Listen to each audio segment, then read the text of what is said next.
On this episode of Still Loading, let's go to work.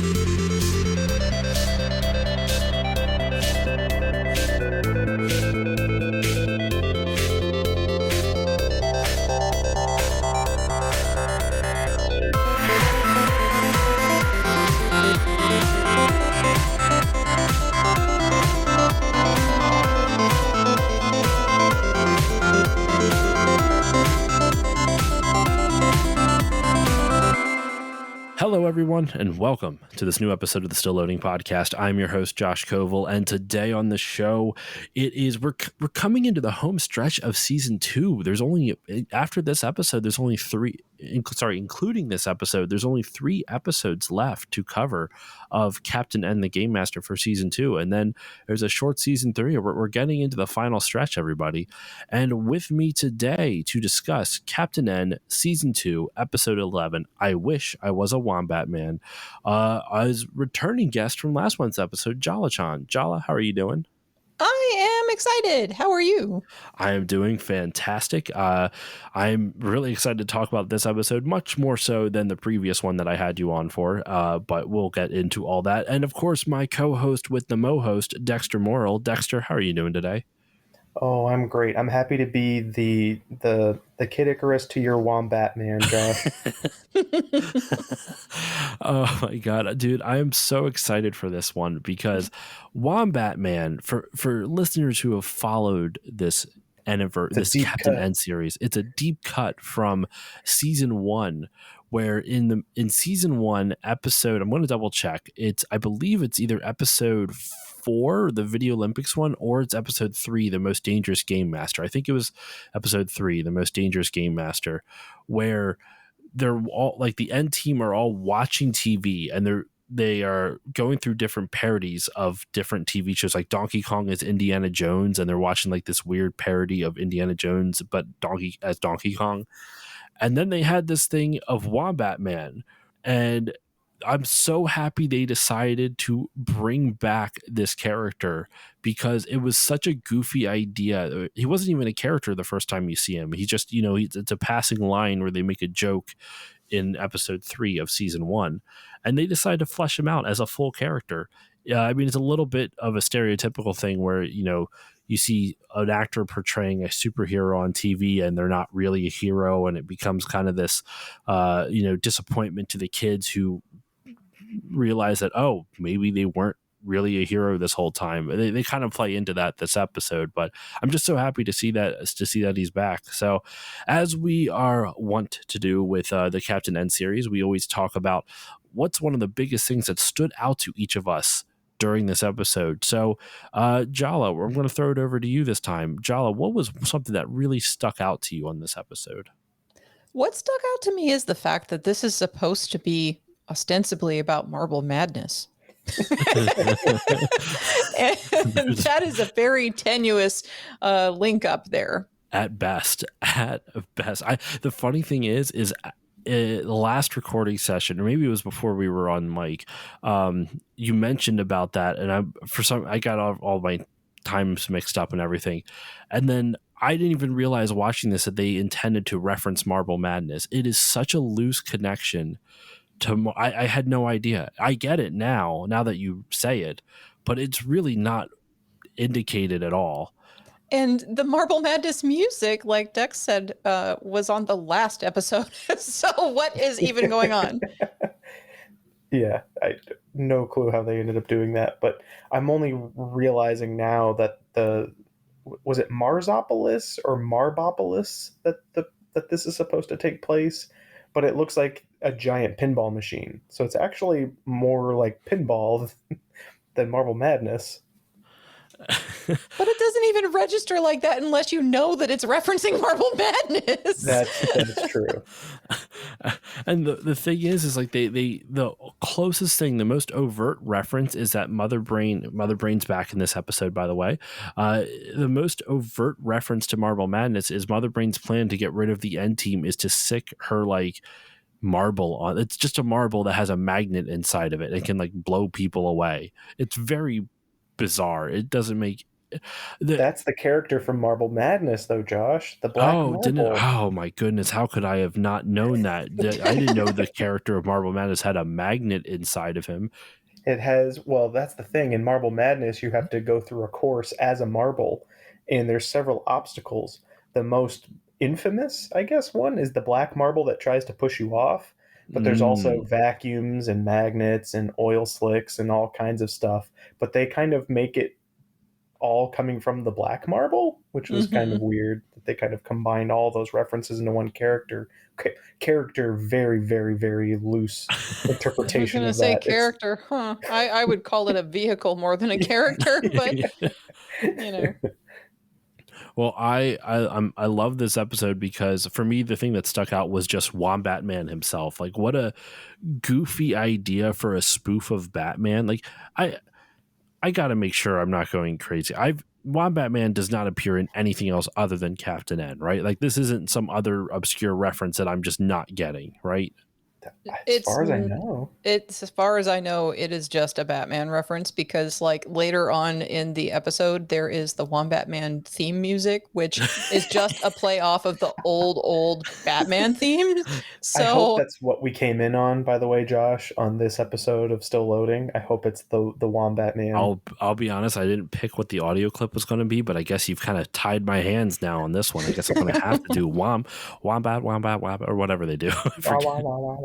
Yeah.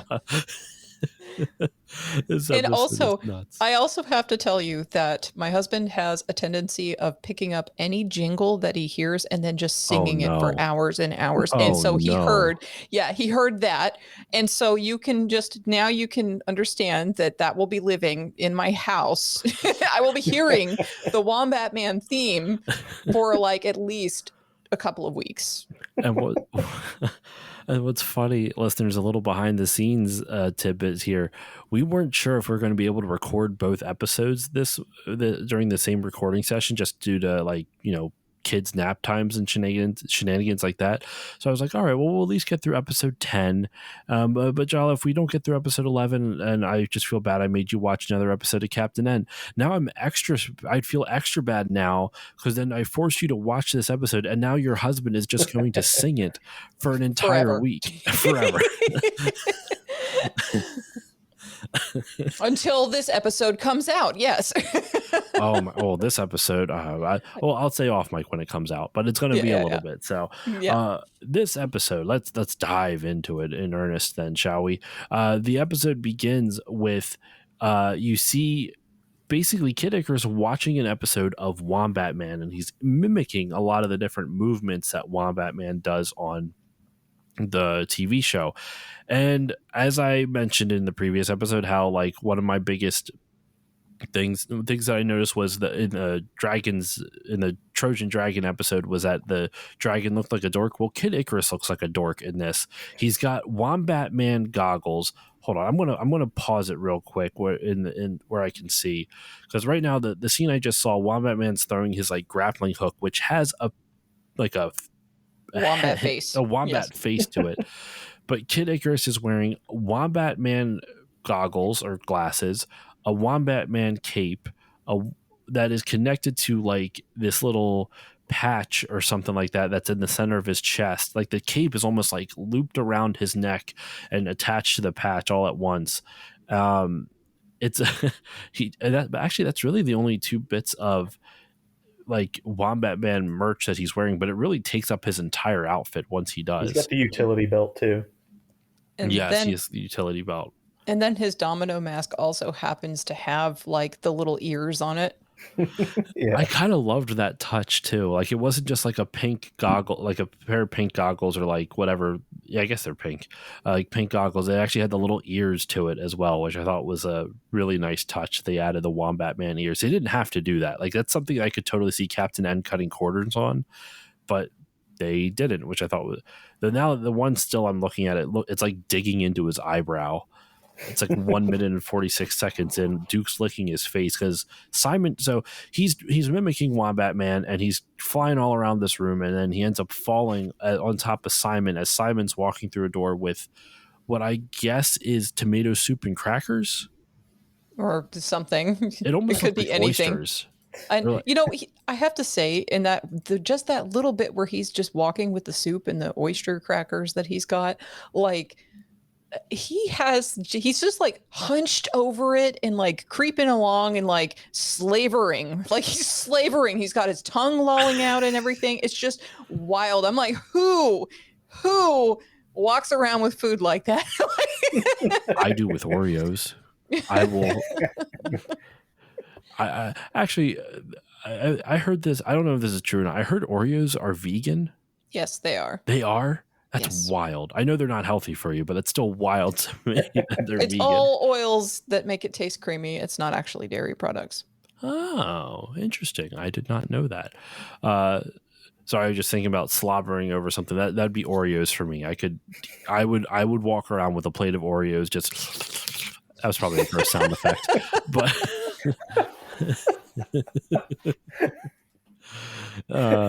take it out of context. That sound effect's going to be wild. So Kid Icarus falls on Simon, causes him to spill soup everywhere, and he's talking about his love of Wombatman. And what happens is the Wombatman broadcast, the TV show, gets interrupted because a giant robot starts attacking the set, which I don't think those shows are filmed live. I know every cartoon does that though. Every show where when they some goofy cartoon like this, or for some reason I'm thinking like something like Angry Beavers, I feel like would have a type of joke where someone's watching TV, and even though it would totally be something that's pre-recorded in real life, for some reason it's a live show within their fictitious world of the cartoon. I don't know if that's because sitcoms for a long stretch used to be recorded live, and that it wasn't a laugh track. It was actually an audience that was making the noises and stuff in the background. Mm-hmm. But I don't know. That's the only thing I can think of. Were sitcoms? I didn't know that. I knew sitcoms were recorded live with an audience, but I always thought that was still like pre-taped, and then they would air the episode later on.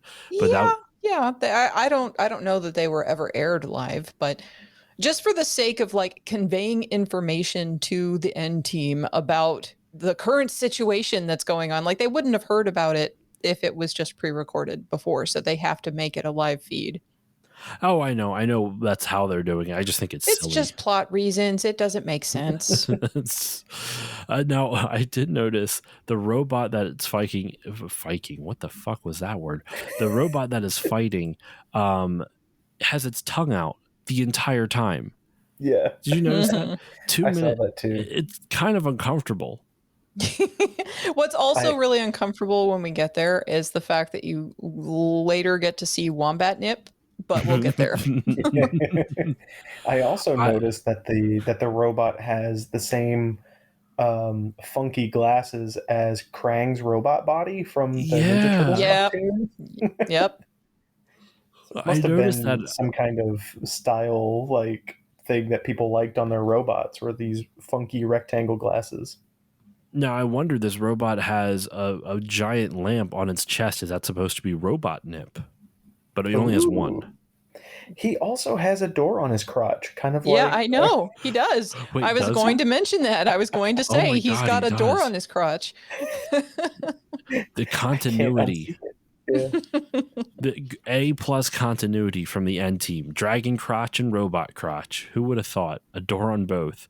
Oh my God, you're right. Why is every giant robot always like, let's just access from the crotch? I guess that might be the easiest thing in terms of logistics. I don't know. But what I love, though, is the robot's destroying the set, and it cuts to, for some reason, someone's filming the director of the episode, who also happens to be the cinematographer, because he's clearly flying a camera as well. And German for some reason? He's German. I wonder if he's Austrian supposed to be like or something. Werner Herzog or something like that. Austrian, yeah. But he's an octopus or something. I don't know what he is. He's got Dexter. I feel like this should be the thumbnail for the episode. The director with the giant monocle, and he's got like a unibrow. Yeah. It's like two joined eyebrows, even though he's got one eye and a penis mouth. And actually, sorry, we referenced this before. the theme of Captain N is buttholes. All of his suction cups look like buttholes. Yes. We're keeping the thread, keeping the trend going. So the director's upset that his set's getting destroyed. So the N team jumps into action, and Kevin kind of leads them off. Kevin to what did Dexter? What did you say the place was where the Marble Madness thing is being filmed, where Wombatman is being filmed? Yeah, I mean, obviously it's supposed to be a spoof of like Gotham City, I imagine, or Metropolis for Superman, but they either call it Marbopolis or Marsopolis. They say it a couple times, but I wasn't able to catch it any of the It's times. probably Marbopolis. It's probably. That would make the most sense in a show that makes no sense. Yeah. But yeah, all the buildings look like pinball bumpers, and there's lots of like swirly slides that like the ball would like tracks for the ball and things like that. All the buildings look like mushrooms to me until at the end of the episode I looked and I was like, oh, it's supposed to be based on Marble Madness. Okay. You're right, though. A lot of the buildings are mushrooms. Like even just in this opening scene here where the robot, which I didn't even realize, like one arm is just a straight up hammer. Yes. And then the other arm, I don't know if I get to see it, but then team comes through the warp zone, and there's actually it kind of reminds me a little bit of like the animation style and the explosion kind of reminds me something else almost out of Miyazaki. I'm not comparing the two. Miyazaki's a genius and this is Captain N, but like the explosion just kind of reminded me of it for some reason, like something out of like Laputa or something like that. It were the giant. You see a shot of the robot coming in, looking at a window, and you see a huge fireball come out of its mouth and explode. And just the animation on the fire was episode. Yeah. What? Sorry, I was saying the explosions are good in this episode, which is odd because generally they're not. They're just fine. I've got it paused on 2 minutes and 45 seconds.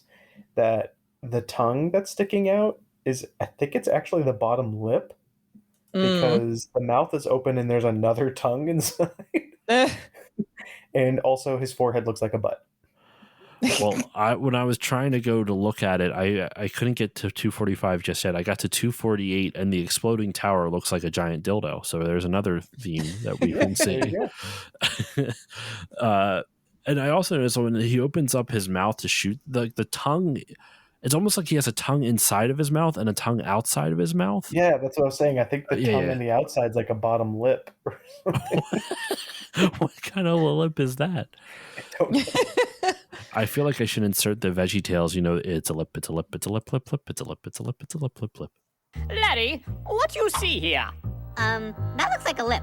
What about this? It's a lip. And this? It's a lip, it's a lip, it's a lip, lip, lip, it's a lip, it's a lip, it's a lip, lip, lip, it's a lip, it's a lip, it's a lip, lip, lip, lip, lip, lip. And then he's got like birthday candles on his head. Yeah. Yeah. For reasons. So the N team goes in. Simon gets 2 giant boulders landing on his back. He would be dead. I know. Yeah. I was watching that part and just going like, yeah, like that's he would not be just casually like, oh, this sucks. I got a headache now, guys. This boulder hurt. That's how it's played off. But like that would have crushed his back. The N team gets out. They do see a Wombatman try and fail to destroy the robot, and it turns out that Wombatman is a robot.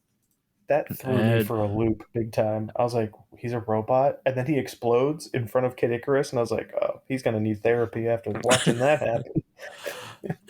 You know what? I forgot. I should have mentioned this as like one of my big things one of the things that I noticed, like one of the things that stood out was that they make fun of Kid Icarus's speech in this episode. Yeah. Yeah. You know, for the whole series, he keeps saying Icus all over the damn place. And Wombatman's like, if you get rid of that Icus thing, I can make you a huge star, kid.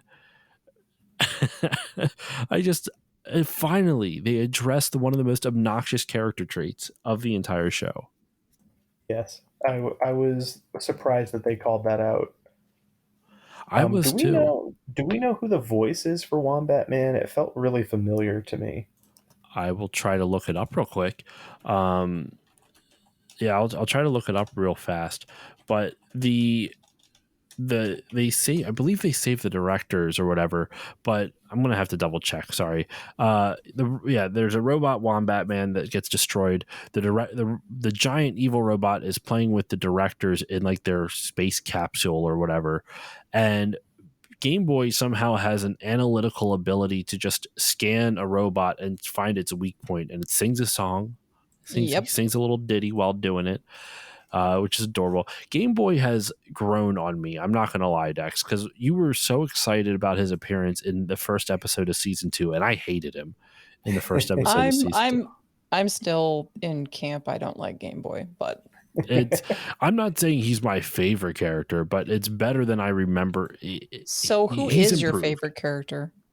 That's a good question. That's a hard question, actually. I would say... that is a very good question. I didn't mean to totally stymie you and just take you off track on this one, but I would say Kevin, but I feel like that's like generic. But if I'm not going with the main character, believe it or not, I'd probably say Mega Man. I was about to say Simon because he's funny and it's fun to make fun of him. But like Mega Man, even though his voice is obnoxious, he at least has like a character arc at certain episodes of the show, and like Kid Icarus does too, but it's never one that I actually ever really enjoy. Yeah. So I never really cared all that much about it. I'm going to try to find the voice actor who played what's his face Wombatman in the episode. I don't know if I can, because all the credits on IMDb, you have Long John Baldry who's famous for Robotnik, but it just lists him as additional voices. Right. So I don't really know it. Ian James Corlett, who actually at this time, I guess my episode with him will drop. He was in this episode too, but also as additional voices. So I don't know. I'll have to see what I can find. I will say though, Josh, the actual answer for best character is Duke. You're the dog. Yeah. Right. Actually, you know what? In all honesty, if I had to choose just any character, regardless if they're a repeat character or not, it'd be Wombatman, just because I found him amusing. None of the other characters are really that endearing. Wombatman's the only one who's even semi-endearing, but also that could be recency bias. So I don't know. I'll try to find to see who did the voice of Wombatman. But after they destroy the robot, then. I hate this thing so much. I guess she's like the makeup assistant or like the makeup artist. She has a crush on Simon, and I'm sorry, I don't enjoy when in cartoons they try to sexualize like aliens to make them look semi-humanoid. I don't. It doesn't always work for me, and this she makes me very uncomfortable.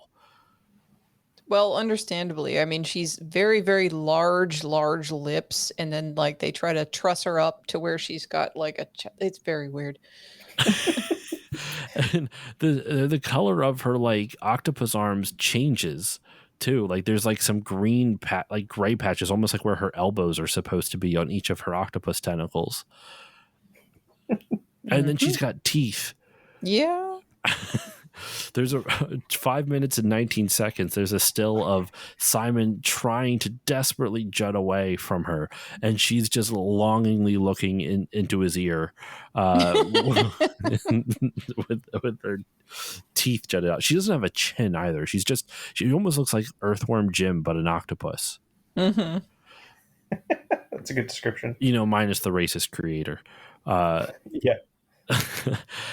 So they decide to try to help out. They want to speak to Wombatman and see what's going on. And this is where Kid Icarus finally meets Wombatman. He kind of realizes he's not really a hero. He's just an actor. And I don't know what it is, why they always have to show these actors in a robe.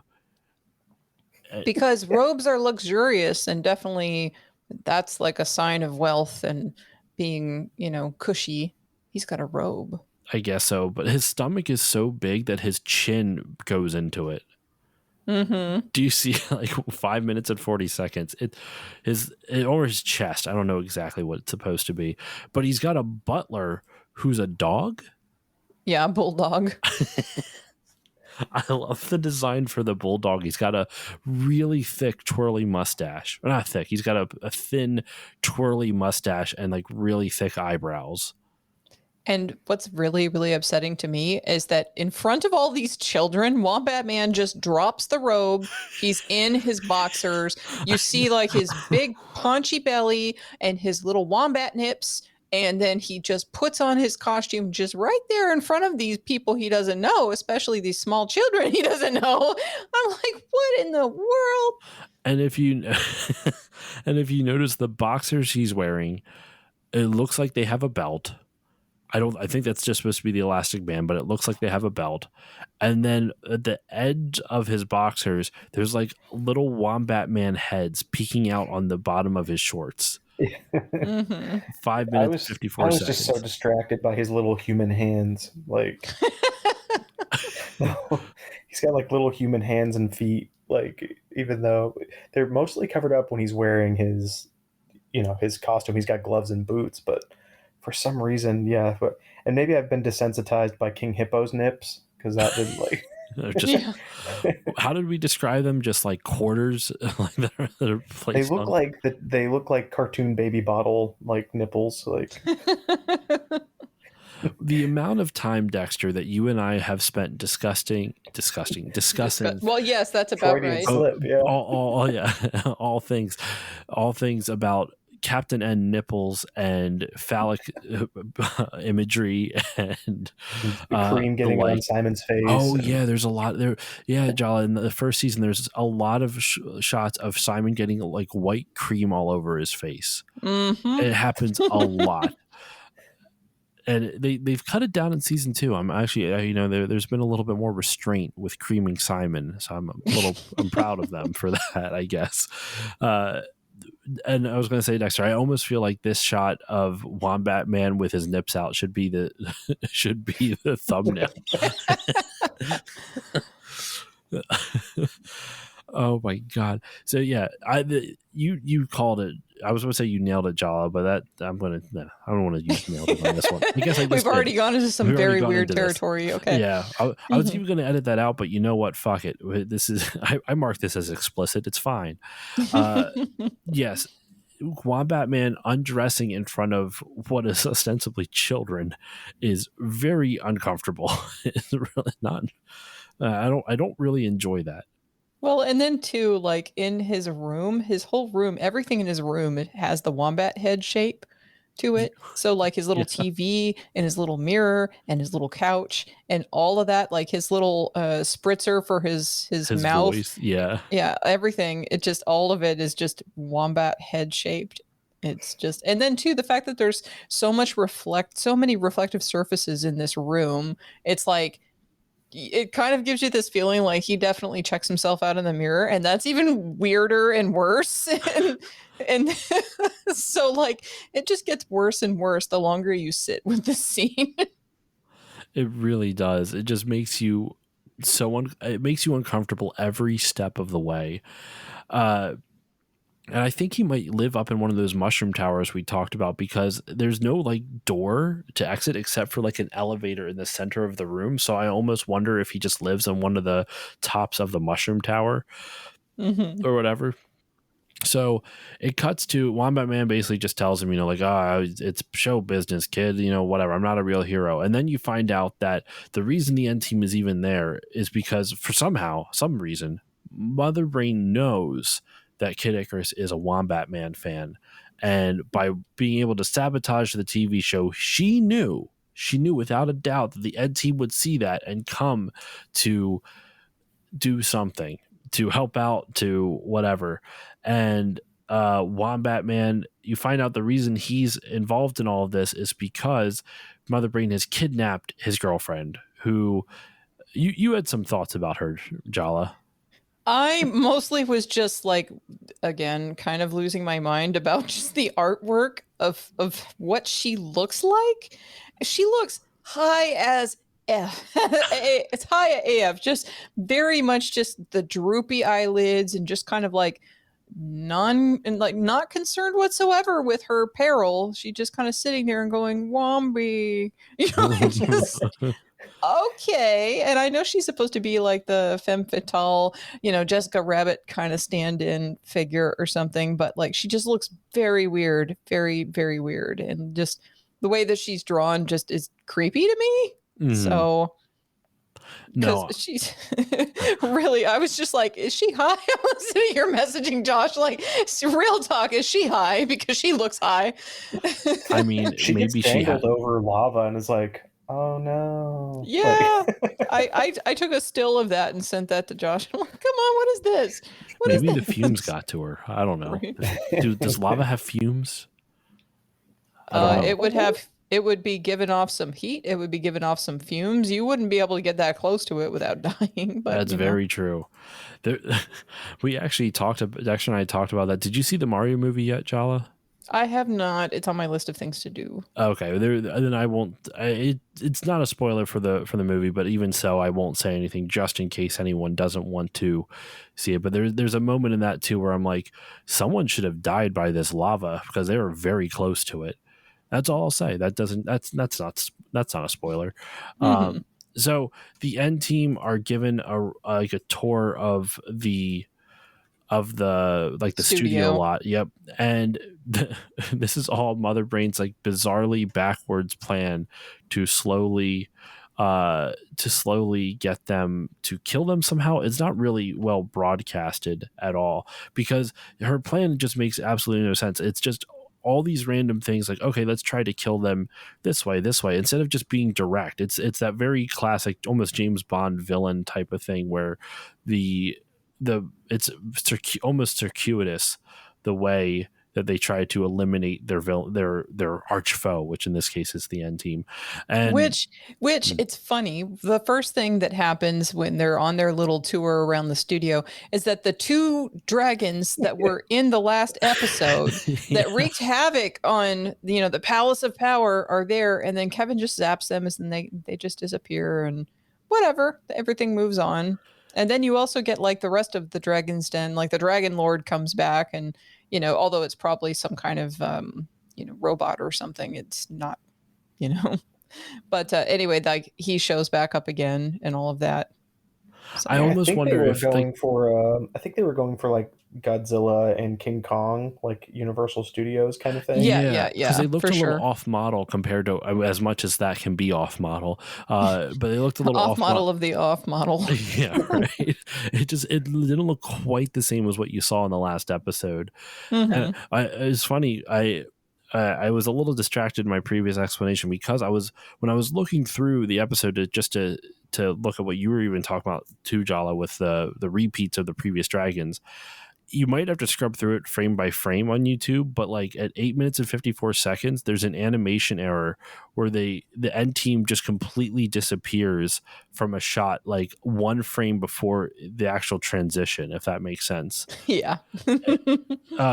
They're walking along in this like across like this green foresty sort of area with weird design trees, and they just completely disappear from frame before the transition. It's kind of goofy, but they're exploring around. They're going on a tour. Donkey Kong shows up and throws barrels at them, like you mentioned, Dex, with the whole King Kong reference, and they're basically just wondering like, why are they being attacked right now? And it cuts back over to Wombatman and Mother Brain, and Wombatman tries to thwart Mother Brain here, which I got to give him credit for. A lot of times they would just be like, oh, I'm defeated. I can't do anything. However, it leads to a larger issue I have with this show where after he tries to defeat them, Mother Brain doesn't do a goddamn thing. He clearly almost like was able to escape and foil all the plans. And then he's just off doing his own thing again. Like what? I genuinely don't know why she just doesn't like dispatch of him, like, because the Wombatman really isn't needed for the end team to go to different places at all. No. But they keep saying that he is, and he's really not. They're shoehorning it in. Shoe, meat, horn. And then you see another shot of his girlfriend. Do we ever find out his girlfriend's name? Nikki. Okay. She looks like almost like I don't know why, but she reminds me of like Princess Daphne from like fucking, oh my gosh, I just blanked on the name. The video game that Don Bluth made. Dragon's Lair. Dragon's Lair. Yeah. Okay. She kind of looks a little. She kind of either that or reminds me of like, who's that? The girl from Goof Troop or whatever. You know what I'm talking about? Like or a Goofy movie. Yeah. Because the nose. It's the nose. Yeah. Mm-hmm. It's funny. So Mother Brain ropes Wombatman into helping her again because he threatens to boil Daphne or burn Daphne alive, or I keep saying Daphne, Nikki, burn Nikki alive in the lava. And she's so, you mentioned it before, Jala, she's so disinterested. She just does not give two shits about it. She does not seem in distress in the slightest. Well, and not only that, but Wombatman doesn't say, he's like, no, don't hurt her. And like, that's the delivery. That's it. Like, so disinterested also, actually. Do you guys remember the joke that Mother Brain tells in this scene as well, where she gets upset with King Hippo and Eggplant Wizard, as she is wont to do, and she throws them across the room, and Wombatman's like, no, that's not how you do it. You want to kind of tuck your head. You want to kind of roll with your shoulder, and then Mother Brain grabs Wombatman, and she's like, "You want to kind of shut up." And I just thought that was a great delivery, as always, from Mother Brain. I will never be tired of Levi Stubbs as Mother Brain, ever. Now, it's funny. So I did find out who did the voice of Wombatman. It is Kurt Weldon, who was one of the producers of the show. He still works in animation as well. He has, I mean, he's been in animation, for quite some time. Let me see if I can find it exactly. Yeah, so he was a production coordinator on Captain N, but he ended up he was the associate producer for the Double Dragon cartoon. Oh, wow. It came out in 93. He also worked as the line producer for Kim Possible, for the Kim Possible movies and the TV show, for the TV show and the movies. Then if you keep on looking forward, his most recent one is he's the line producer for the most recent incarnation of the Muppet Babies that from 2018 to 2022. That's funny.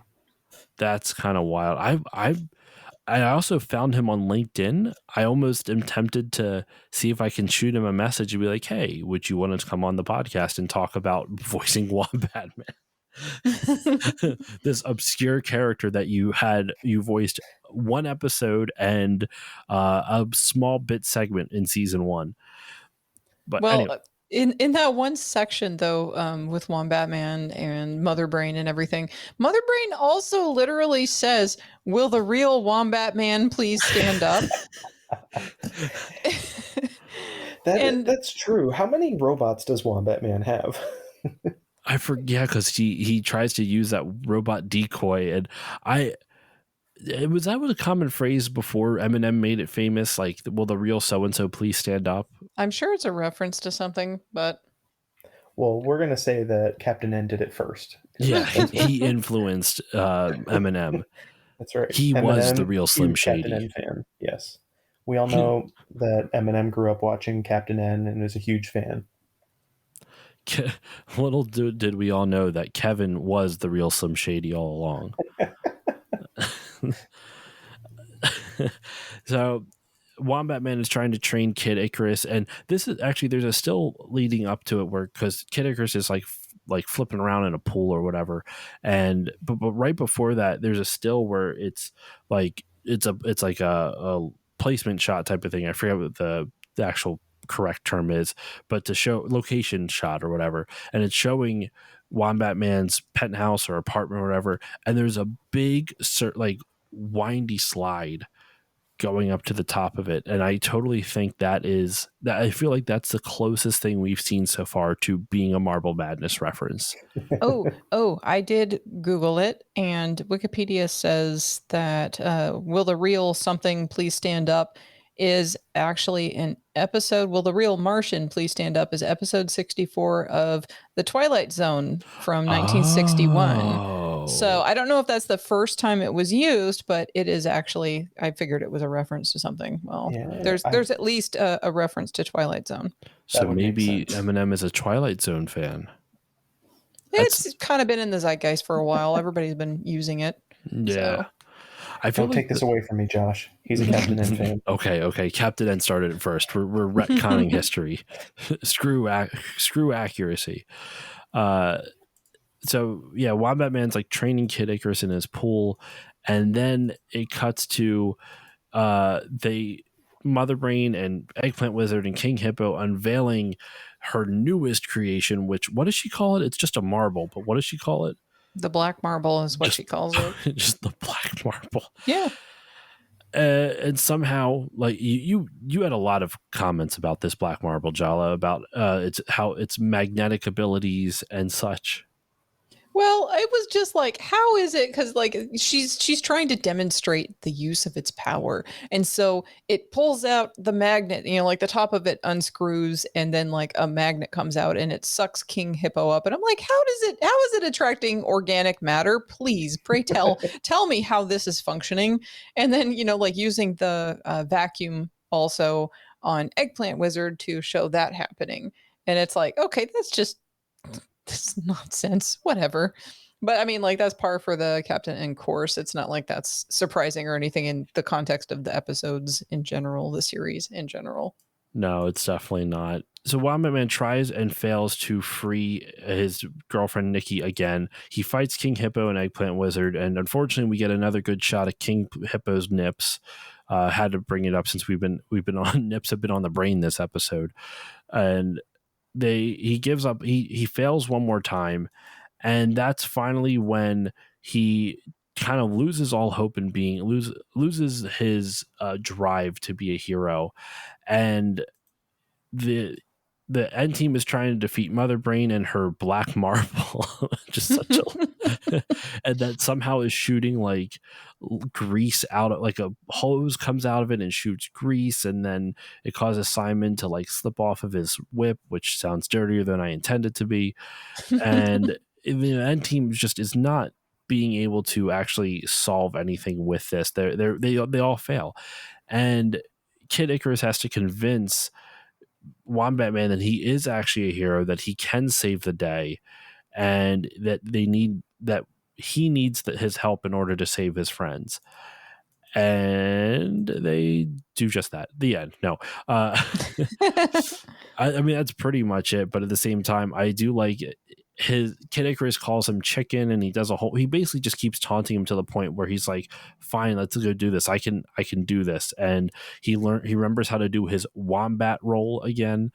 And I like the fact that Wombatman's vehicle is also round, because this is the Marble Madness episode. So they make his wombat mobile or whatever have like the face and the cape, but it's also just a round thing that just rolls. But for some reason, the face and the cape are always upright anyway. It's fine.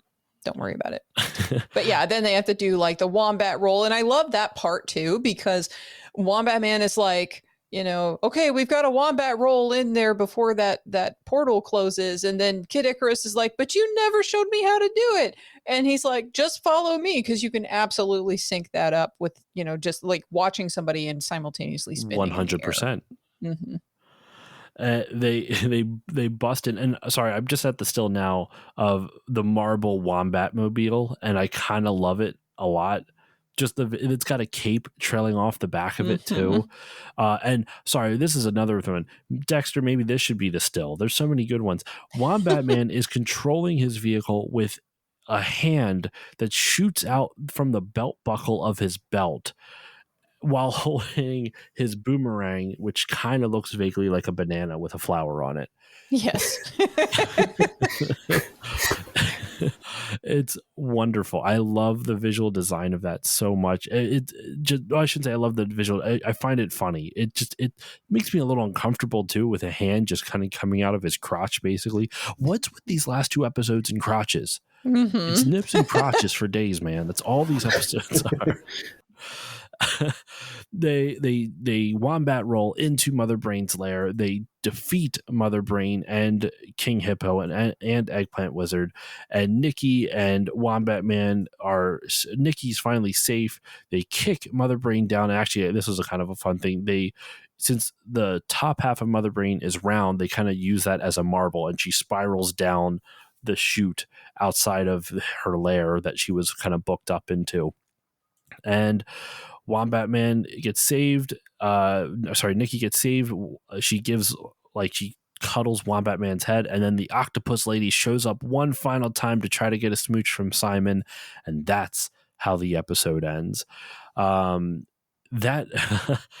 This episode, we did have to cut this episode short due to some scheduling conflicts, but there's so much I feel like we could have gone into with just some of the visual design with this. So to wrap up this episode, before we give final thoughts, what's one thing from each of you that you would either like to highlight again or highlight that we did not talk about?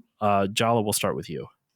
I don't know. I can't say that there's anything that we didn't already talk about on this one. So, like we covered it, and like the end of this episode, it ends with Simon screaming and running from the tentacle lady again. So I think it's the same Simon scream too, by the way. Yeah. Perfect. The repeat Simon scream that we've come to know and love throughout the show. Dexter, what about you? Yeah, my only thing was this was a fun one. As someone who's a fan of like Darkwing Duck and did like the old, Adam West Batman stuff, it was a fun little send up of those things. The only thing we didn't mention that I think I wanted to bring up was that Mother Brain has a very versatile lever. I think there's one lever that she keeps pulling throughout this entire episode, and it does lots of different things. I kind of, that almost reminds me a little bit of like Emperor's New Groove with Yzma's lever, or the wrong lever, or whatever it is. Yeah. Anyway, for me, I think it's just, I don't think I will not talk about my love of Wombatman. I can't talk about my love of Wombatman enough. It's just such a goofy, dumb joke idea that I can't help but chuckle at. Like it, when you like, if you're looking to create a parody of Batman, most other people would, do some other, like, I don't know, flying rodent or something like that, or just some, like Eagle Man or some stupid shit like that. But they're just like, well, let's keep Batman in it. But what other animal has the word bat in it? Oh, I got it. Wombat. And we need someone to homebrew a Wombatman video game so that like this makes sense to be in Captain N. Who owns the copyright for Wombatman? Would it be, I guess, Wild Brain, since they're the ones that I believe own the copyright for the show now? Or does Nintendo have a stake in it too because it's part of Captain N? That's a great question, but we need to figure it out. We need to get to the bottom of this and create a Wombatman video game. But yeah, thank you both so much for joining me again on this Captain N episode. This one that we did have to rush a little bit at the end was a lot of fun, and I really enjoyed talking about this one. I think this one, besides having a ball, this is my second favorite episode of the season. This Wombatman episode just really, I don't know, it just tickled me because I was not like, what a bizarre, obscure reference to your own show to bring back like towards the end of season 2. I found it really funny and amusing. So with all that said, thank you both for joining me. Jala, where can the good people find you online? And is there anything you'd like to shout out or promote? Yeah, so folks can find me online anywhere I may be found at Jala-Chan, including Jala-Chan.place, where you can find my regular old show, Jala-Chan's Place, or thelevelpodcast.com for the video game podcast I'm a part of. All right. Dexter, what about you? You can find me anywhere, mostly just Twitter and Instagram, actually. So you can look for me there. It's under my name, Dexter Morrill, DexterMorrill. I'm mostly teaching when I'm not on social media. I teach art and do my own art. So I like to post that kind of stuff. And obviously, Captain N video game stuff as well. So come find me there. All right. And as usual for me, you can follow me on Facebook, Twitter, and Instagram at StillLoadingPod on all of them. If you want to email me, you can email me at stillloadingcontact@gmail.com. If you want to support the show, you can do that in a number of ways. Give it a 5-star rating or review on Apple Podcasts or whichever podcasting app you use, like Spotify, Google Podcasts, all that good stuff, because it makes me feel warm and fuzzy. And I like feeling warm and fuzzy. And you can also support the show monetarily over at patreon.com/stillloadingpod. For $1 a month, you get the episodes a few days early. For $4 a month, you'll get everything at the previous tier plus 2 mini bonus episodes. And for $5 a month, you'll get everything in those other 2 tiers plus access to a bonus podcast. Right now, it is Still Bonding, which is a James Bond podcast where me and a few friends bond over 007, and that's been going on. And by the time this episode drops, actually, that will be going on. Oh, wow. We're going to be in the middle of the Roger Moore era. So if you like Roger Moore and all the campiness that ensues, check that out. But of course, the most important shout out is the Bit by Bit Foundation. The Bit by Bit Foundation is a nonprofit organization whose mission is to put video games and video game consoles in the hands of kids receiving inpatient care at hospitals. So if you want to support them, go to bitbybitfoundation.org and consider donating. And that is all the time I have for you this week. Thank you both for joining me, Dexter, Jala. Thank you once again. Thank you. It's been a blast. I love how you're like, that's all the time I have for you. Bye. Anyway, yes, thank you. It was fun. Yeah, that's all the time we got. We're going. This is a good length for a mini-sode or for a mini episode. So yeah, thank you all so much for listening. Thank you for following along on our Captain N journey. We're getting close to the end. We're getting there. So please enjoy it for the rest of this year. And with all that said, we will think of you the next time we play video games.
This circuit is overloaded.